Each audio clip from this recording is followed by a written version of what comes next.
네, 안녕하세요. 집단 상담 이론과 실제 과목 10주차 3차시 시간입니다.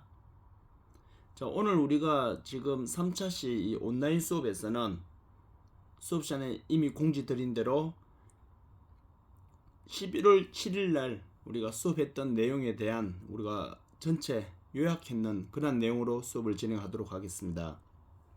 먼저 보시면은 오늘 우리가 수업하면서 우리가 오프라인에서 수업 내용에서는 집단 상담 이제 임상 실천에 대한 이제 방법과 그리고 크게 우리가 비스틱에 대한 그 일부 내용까지 우리가 학습을 하였습니다.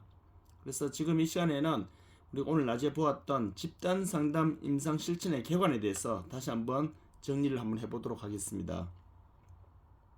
먼저 집단 상담 이제 임상 실천의 정의를 보면은 우리 수업 시간에 말씀드린 대로 먼저 개인과 집단 또는 그 지역 사회로 하여금 사회적 기능에 관한 이제 그들의 능력을 강화 또는 회복시키고, 여기서 그들은 당연히 이제 내담자리 되겠죠. 그리고 그들에 대해서 우리가 이제 전문적으로 원조하는 그러한 이제 관계인데, 자, 이제 첫 번째 내용을 보시면 이렇습니다.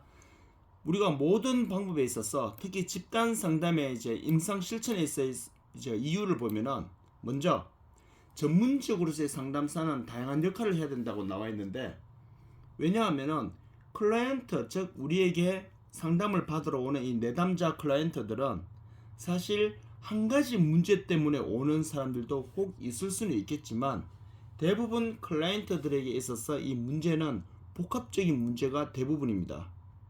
그렇기 때문에 복합적인 문제를 가지고 오는 사람에게 우리가 단편적인 그런 방법만 제시할 수는 없겠죠. 뭐 예를 들어 어떤 사람이 코감기도 걸렸고 목도 따가워 목감기도 걸렸고 그리고 열도 나는 열감기가 같이, 다시 말하면 종합감기에 걸렸어요. 그런데 우리가 약 처방할 때 어찌 보면은 이제 이 열감기 약 해열제만 처방하면은 이 사람이 회복이 되진 않겠죠.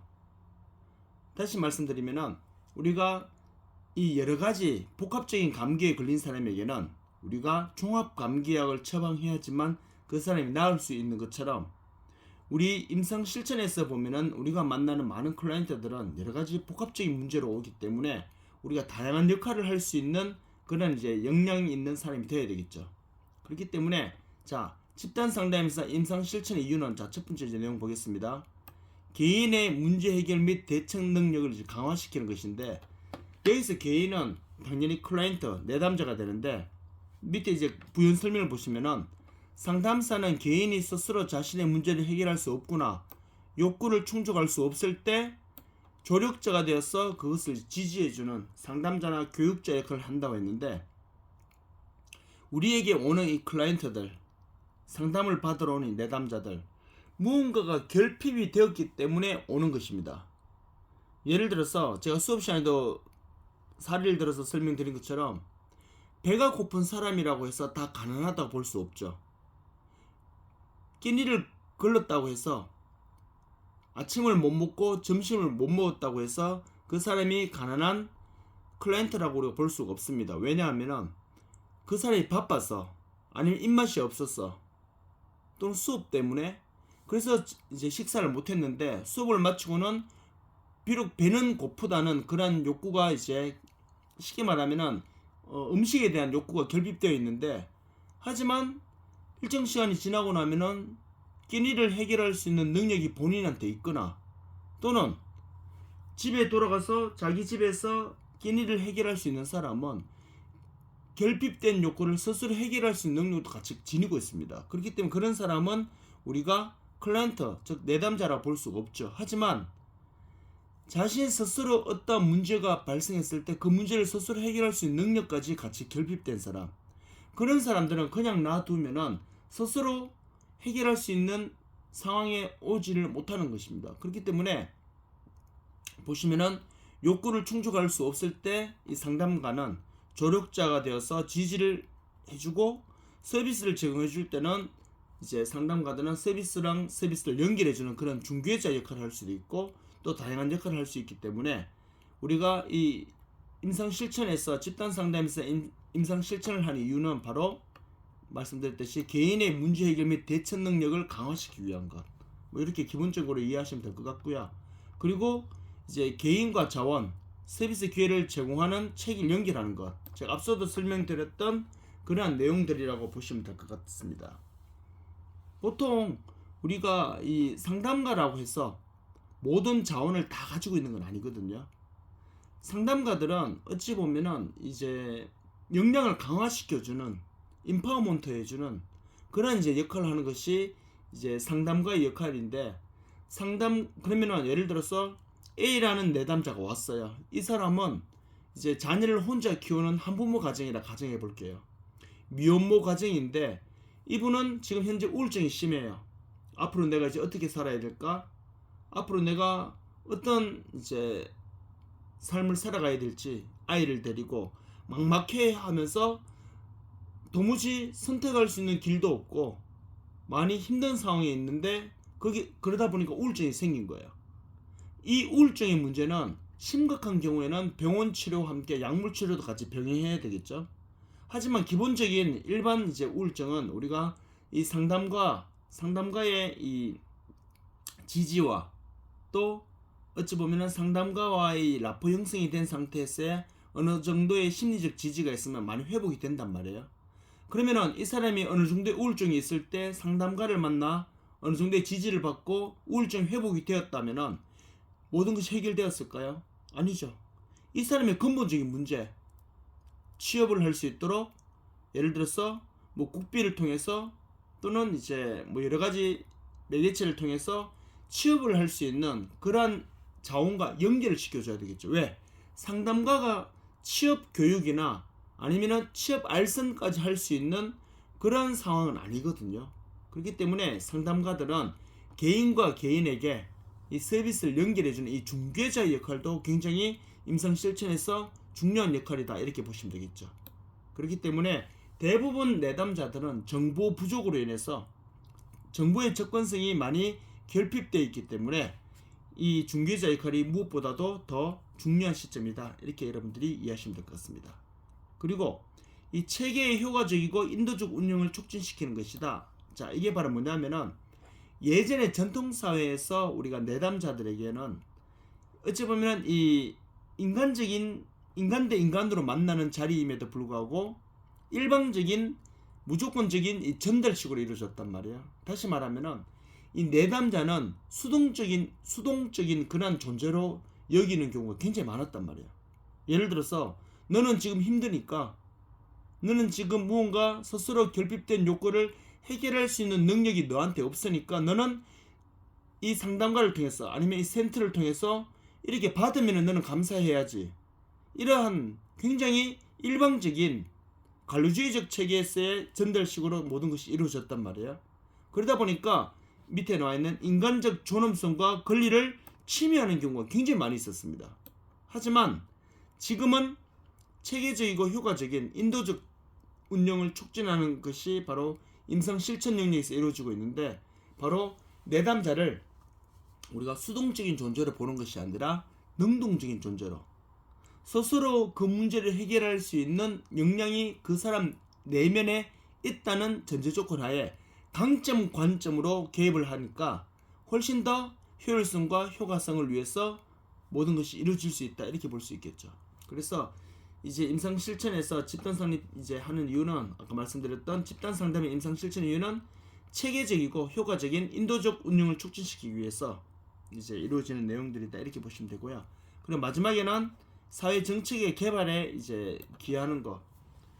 왜냐하면은 이 내담자들은 예를 들어서 우리나라에 상담을 받으러 오는 내담자들이 뭐 예를 들어서 뭐 청소년들만 온다, 아니면은 중년 남성들만 온다, 아니면 65세 이상 된 어르신들만 온다, 이렇게 딱 되어 있으면은 우리가 거기에만 집중적인 투자만 하면 됩니다. 하지만 우리 사회에서 보면은 이 영유아 관련된 정책도 많은 개선 부분이 필요할 수 있거든요.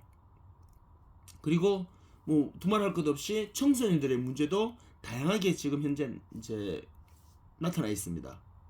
그리고 흔히 말 청소년들이 지난 성인 초기, 우리나라에서 말하는 후기 청소년이라고도 하는데 성인 초기라고도 하고 흔히 말하는 대학생들, 대학생들에게는 그럼 고민이 없을까요?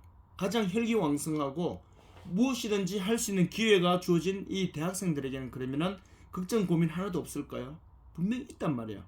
대학교마다 학생생활연구소라는 곳이 있는데 거기 가보면은 많은 학생들이 현재 자신의 진로와 또는 자신의 어찌 보면은 여러 가지 선택의 문제 뭐 이런 것들로 인해서 상담을 받으러 오는 사람이 굉장히 많이 있단 말이에요.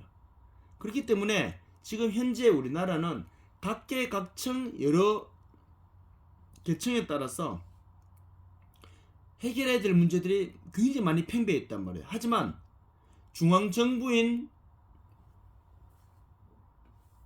프로그램을 이제 어찌 보면 최종적으로 결정하는 정부 입장에서는 각계각층의 어떠한 사람들이 어떠한 욕구가 있는지를 다 알 수는 없단 말이에요.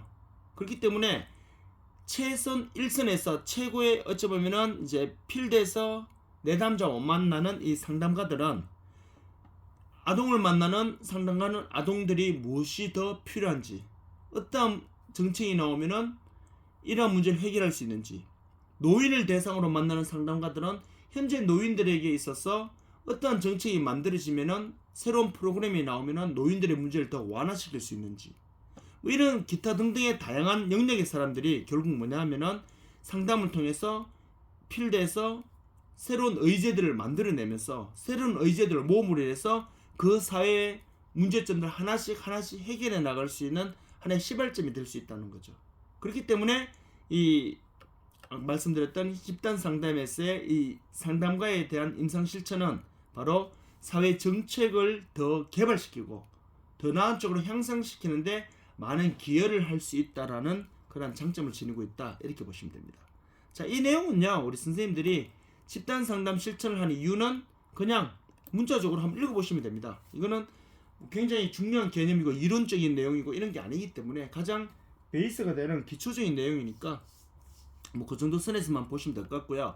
자, 중요한 거는 이제 집단 상담 임상 실천의 상원칙인데 우리 수업 시간에 말씀드린 대로 워커와 클라이언트 간에 즉 상담가와 내담자 간에 서로 원만하고 올바른 관계를 형성하기 위해서는 서로가 서로 간에 지켜야 될 원칙이 있습니다. 그 원칙이 지켜지지 않았을 때는 첫째, 제일 심각한 거는 문제가 있어서 왔던 상담가의 문제를 해결할 수 있는 기회를 잃어버립니다. 그 말은 상담가가 적절한 대처를 하지 않아서 내담자의 문제를 해결할 수 있는 기회를 잃어버리면 그 내담자에게는 기존에 있는 문제 플러스 새로운 문제가 다시 하나 더 생겨버립니다. 그렇다면 훨씬 더 많은 노력과 훨씬 더 많은 어찌 보면 프로그램이랑 자원이 투입되어야지만 그 문제 해결할 수 있는 해결될 수 있는 그런 이제 난관에 부딪힐 수가 있겠죠. 그렇기 때문에 이 상담과 내담자 간에 지켜야 될 원칙이 어찌 보면은 이 상담가가 지켜야 될 원칙이라고 보면 더 정확하다고 볼 수 있겠죠. 왜냐하면은 내담자는 자신이 이 상담 과정에서 내가 무엇을 지키고 어떤 원칙을 고수해야 될 것인가 이것을 염두에 두지 않는단 말이에요. 오직 내담자들은 현재 자신에게 직면한 그 문제 해결 능력, 자신에게 직면한 그 문제 해결이 되기를 그것만 생각하고 있단 말이에요. 그리고 무엇보다도 내담자들은 이런 전문 지식을 가지고 있지 않기 때문에 이 집단 상담에 있어서 임상 실천에서 상담가와 내담자 간에 지켜야 될 이 원칙, 우리가 수업 시간에 보았던 비스텍의 7가지 원조관계 형성을 위한 원칙이 있는데 뭐 교재마다 또 책마다 보면 이게 다양하게 형성되어 있습니다. 뭐 7가지로 나와 있는 것이 가장 원조이고요. 뭐 이거를 더 축소시켜서 뭐 4가지, 5가지로 이제 언급했던 학자도 있고 더 세분화시켜서 뭐 10가지, 12가지로 이렇게 했는 학자들도 다양하게 있는데 우리 선생님들께서는 물론 이제 축소를 했거나 아니면 또 더 세분화시킨 것도 참고로 보시면 되는데 가장 기본적인 이 비스틱의 내담자와 상담자 간에 지켜야 될 이 7가지 원칙, 이 내용은 우리 선생님들이 가장 기본적으로 잘 이해하시고 제가 언급해 드린 대로 이거는 기말고사 시험 문제에 나옵니다. 그래서 제가 예를 들어서 뭐 비스틱의 7가지 원칙에 대해서 서술하시오 이렇게 만약에 시험 문제를 내면은 우리 선생님들은 이 개별화부터 뭐 순서는 상관없죠. 뭐 의도된 감정 표현을 먼저 해도 되고 뭐 개별을 먼저 하든 뭐 상관없는데 7가지 원칙이 먼저 개념 설명이 되면서 그렇다면은 개별화가 무엇인지 이거를 만약에 지금 제가 들어가 있는 이 부분을 작성하면 되겠죠. 이 부분을 작성하면은 대부분 다 이 기계적으로 보고 쓰신단 말이에요. 그래 되면은 사실 공부가 된다 안 된다고 볼 수는 없겠지만 뭐 공부가 잘 되었다라고 보기에는 한계가 있을 수는 있겠죠. 그렇기 때문에 우리 선생님들께서는 이 개별화라는 이 사전적 이 의미를 이해하신 다음에 제가 수업 시간마다 제가 사례를 들어서 말씀드리잖아요. 내담자 간에 이 상담가가 이 내담자와 만났을 때 이렇게 하는 것이 개별화의 원칙을 지키는 거구나. 상담가가 내담자를 만났을 때 이렇게 하는 것이 의도된 감정 표현의 원칙을 지키는 것이구나. 이렇게 우리 선생님들이 사례를 적용시킨다면은 훨씬 더 좀 업그레이드된 그런 이제 학업이 될 수 있겠죠. 그렇기 때문에 우리 선생님들이 그런 맥락으로 일단 이해하시면 되는데, 자 다시 볼게요. 개별화는 그래서 뭐냐면은 상담을 받으러 온 이 내담자가 한두 명이 아니겠죠. 그리고 상담자 입장에서는 어찌 보면은 같은 주제로 같은 문제로 오는 사람들도 다양할 수도 있겠죠. 연령대가 다양할 수도 있고 뭐 성별이 다를 수도 있고 또 기타 다른 사회적 조건이 인과학적 조건이 다른 사람들도 있겠죠 분명히. 자 그렇다면은 이 상담가는 자신에게 오는 내담자를 어떻게 바라보냐면은 평생에 한 명만 오는 건 아니기 때문에 다양한 사람들 오는데 그 다양한 사람들 중에 중복된 문제를 가지고 오는 사람들도 분명히 있단 말이에요. 그렇다면은 그 중복된 문제를 가지고 오는 사람들이 각각 다 똑같은 사람은 아니란 말이에요. 예를 들어서 요즘 시대에는 이 쌍둥이들도 서로 세대 차이를 느낀다 하잖아요. 그만큼 어머니 뱃속에서 한날 한시에 같이 태어난 쌍둥이들도 서로 다르단 말이에요. 하물며 살아온 환경과 심지어 문화, 성별, 나이, 어찌 보면은 살아가는 이 라이프 스타일, 모든 것이 다 다양한 사람들을 우리가 한 사람 한 사람으로 계열적인 그 사람만의 차이를 인정하지 않으면은 어찌 보면은 일반화의 오류에 빠질 수 있는 그런 문제를 우리가 경험할 수밖에 없겠죠. 그렇기 때문에 그리 되면은 상담은 실패하는 것입니다. 그래서 우리 선생님들이 예를 들어서 만약에 뭐 제가 다문화 가정 뭐 적응 어머니에 대한 그 사례는 수업 시간에 말씀드렸는데, 예를 들어서 다른 사례를 든다면은 뭐 성적 때문에 대학 진학과 관련된 성적 때문에 이제 고민이 있는 그런 이제 학생을 이제 상담하는 선생님이 있다 가정해 볼게요. A 학생과 B 학생이 이제 오게 됩니다. A 학생은 25명 중에 학급 25명 중에 A 학생은 10등을 한다 가정해 볼게요. 이 석차가 10등이고 그리고 B 학생은 18등이라고 생각해 볼게요. 등수 차이가 많이 나죠. 그런데 A 학생이 석차가 10등인 A 학생이 선생님 제가 공부를 하는데 공부를 해도 성적도 잘 오르지도 안 하고 공부를 해도 앞으로 내 인생이 어떻게 될지 정말 이 성적으로 자기가 앞으로 어찌 보면은 이제 인간다운 삶을 살 수 있을지 많은 고민이라서 지금 우울증이 심해지고 있습니다. 이렇게 만약에 말을 했다 가정해 볼게요. 그런데 마침 이 상담가 선생님이 하루 전에 앞서 말씀드린 B 학생 석차가 18등인 그 학생이 다녀갔는데 이 학생은 성적 때문에 스트레스 받지는 않아요. 단 자신이 친구들과의 관계 문제나 뭐 이런 것 때문에 이제 상담을 받고 갔다고 가정해 볼게요. 그러면 이 상담가 선생님이 그 석차 10등 하는 친구에게 야 너는 10등이나 하고 있는데 어제 나한테 다녀갔던 같은 너와 똑같은 나이인 고2 학생 중에 한 명은 석차가 18등인데도 불구하고 우울증도 없고 자신에 대해서 굉장히 사랑하는 자존감도 높고 정말 활기차고 행복하게 사는데 너는 걔보다도 공부도 더 잘하면서 왜 그렇게 사느냐, 이렇게 말하면 안 된다는 거죠. 그 아이는 18등 하는 그 아이는 그 아이고 하물며 꼴찌하는 아이가 있다 하더라도 꼴찌 아이는 꼴찌하는 아이고 각각 개별성을 존중해주고 무엇보다도 뭐예요? 개별적인 차이를 인정해주는 것. 그래서 지금 내가 만나는 이 내담자는 지금까지 내가 만났던 그 어떤 사람과도 중복되지 않은 사람, 지금까지 내가 만났던 수많은 내담자들과 비교해서는 안 될 사람, 이런 식으로 우리 선생님들이 개념화하고 개입해서 그 사람의 문제가 무엇인지, 그 사람이 무엇을 더 필요로 하는지, 그런 것들을 어떻게 해요? 우리가 캐치하면서 상담을 해가는 것이 개별화의 원칙. 이 부분은 우리 선생님들 잘 기억하시고요. 자, 다음 의도된 감정 표현.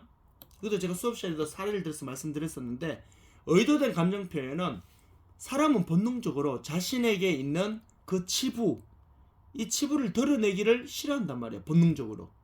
그런데 클라이언트가 그러면 왔어, 내담자가 와서 상담가에게 자신의 속에 있는 어찌 보면 해결해야 될 결핍된 욕구의 문제를 정말 다른 여러 가지 이유로 부끄럽다고, 또는 자신에게 있어서 그것이 핸디캡이기 때문에 말한다고 해결될까, 뭐 이런 여러 가지 사정으로 인해서 상담가에게 자신이 해결해야 될 욕구에 대해서 한마디도 하지 않았다 가정해 볼게요. 그냥 와서 서로 인생사 이야기만 하고 갔다 했을 때는 분명히 그 시간은 아무 의미 없는 시간이죠. 그렇기 때문에 이 의도된 감정 표현은 이 상담가는 내담자가 왔을 때 여러 가지 이야기를 할 거란 말이에요. 그런데 이 상담가는 정말 전문적인 입장에서 내담자를 바라보면서 저 사람이 진짜 하고 싶은 이야기가 뭔지, 저 사람이 진짜 고민인 이야기가 무엇인지, 저 사람이 정말 해결해야 될 문제가 무엇인지를 빨리 캐치를 하고 그 말을 할 수 있도록 스스로 자신의 내면의 결핍된 욕구의 이야기를 빨리 할 수 있도록 그런 라포 관계를 형성할 수 있는 기술적인 실천 방법을 적용시켜야 되겠죠. 이거는 그냥 일상 대화 속에서 그냥 일반적인 만남에서는 절대 이루어질 수는 없습니다. 어떻게? 실천 기법을 통해서 배워서야 할 수 있는 겁니다. 아마 이 내용들 우리 선생님들께서 상담학 개론 시간이나 상담 실천 방법에서 이미 배우셨을 가능성도 있어요. 혹 아니면 배우셨는데도 까먹었다면은 우리 지금 집단 상담 수업 시간에도 그 내용 일부 들어가 있습니다. 그 내용은 우리가 다음 주에 사티 의사소통을 마치고 그 이후에 그 내용이 나오니까 그때 가서 제가 다시 한번 더 설명을 드리도록 하겠습니다. 그래서 의도된 감정 표현은 바로 무엇이냐면은 내담자가 자신에게 감정을 솔직하게, 빠르면 빠를수록 좋겠죠? 감정을 표현할 수 있도록 관계 형성을 하는 것, 공감대를 형성하는 것. 단 내담자가 서로 신뢰관계 형성되지 않은 상태에서 어찌 보면 좀 성급한 감정을 이끌어내게 되면 오히려 부정적인 그런 결과를 초래할 수 있다는 그런 내용도 우리 선생님들께서 좀 이해해 주셨으면 좋겠습니다. 다음은 통제된 정서적 관념입니다. 자, 통제된 정서적 관념은 이거는 이제 상담가도 어찌 보면 감정의 동물이잖아요. 아무리 자신의 감정을 컨트롤한다 하더라도 굉장히 가슴 아픈 이야기거나 아니면은 정말 감성에 많이 이렇게 호소하는 그러한 문제로 인해서 온 내담자와 이야기하다 보면은 어찌 보면 감정이 흔들릴 수밖에 없거든요. 하지만 상담가에게 있어서는 내담자가 다른 점이 뭐냐면은 내담자의 그 아픔을 같이 어루만져 주고 같이 공감해 줘야 될 전문가의 입장으로 앉아 있단 말이에요. 그렇기 때문에 상담가는 자신의 감정을 정말 객관적으로 전문가적으로 잘 컨트롤할 수 있는 능력이 있어야 됩니다. 그래서 실천 과정에서 내담자가 그 내담자의 감정이 다양한 형태로 표출된다 하더라도 상담가는 그것에 휘말리지 말고 객관적으로 잘 유지할 수 있는 능력, 이것이 통제된 정서적 관념입니다.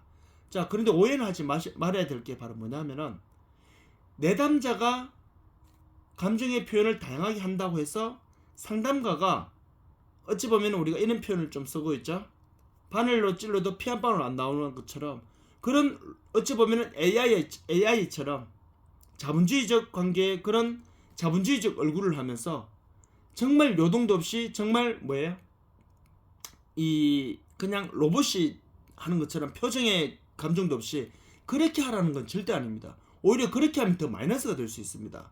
어느 정도의 감정이입을 통해서 어느 정도의 감정 표현과 어느 정도의 제스 취해는 취하되 너무 거기에 심취해서 빠지지 말아라 말이지, 어찌 보면은 내담자와 어느 정도의 감정적인 교류를 하면서 어느 정도의 공감대를 형성하는 그런 말투와 그런 표정, 이것은 당연히 필수적으로 적용되어야 됩니다. 그렇기 때문에 그런 부분에 있어서도 우리가 다음 시간에 다음 시간쯤에 우리가 실천 기법에서 그 내용도 다루니까 그때 가서 제가 조금 더 구체적으로 설명을 드리도록 하겠습니다. 자, 그 다음 보여야 될 거는 우리가 이제 내담자와 클라이언트 간의 상담가와 내담자가 지켜야 될 게 수용과 이 비심판적 태도는 조금 비슷한 내용이 될 수 있거든요. 그래서 학자들마다 이 두 개는 서로 합쳐서 하는 경우도 가끔씩 있습니다. 그리고 이제 내담자의 자기 결정, 그리고 비밀 보장까지는 우리가 이 온라인상에서 우리가 선생님들께서 뭐 시간 되시는 분들은 한번 읽어보시고 오시면 되고요. 아니면은 제가 다음 주 수업 시간 사티어 의사소통 검사하고 그 내용을 설명하기 전에 제가 요 나머지 이 네 가지를 다시 한번 더 구체적으로 설명을 드리고, 그리고 나서 제가 다시 한번 이제 진도를 나가도록 하겠습니다. 일단 그렇게 아시고요. 지금 우리 선생님께서는 오늘 수업 내용은 여기까지 제가 진행하도록 하겠습니다. 새로운 내용을 한 게 아니기 때문에 이미 수업 시간에 들으셨던 내용들이니까 한 번 더 복습한다 생각하시고 다시 한 번 더 이제 수강하시고 다음 주 수업 시간에 우리가 이제 사티어 의사소통 검사도 하고 그 관련 내용도 제가 수업을 진행하도록 하겠습니다. 자, 수고 많으셨고요. 한 주 건강하시고 다음 주에 건강한 모습으로 뵙도록 하겠습니다. 수고하셨습니다.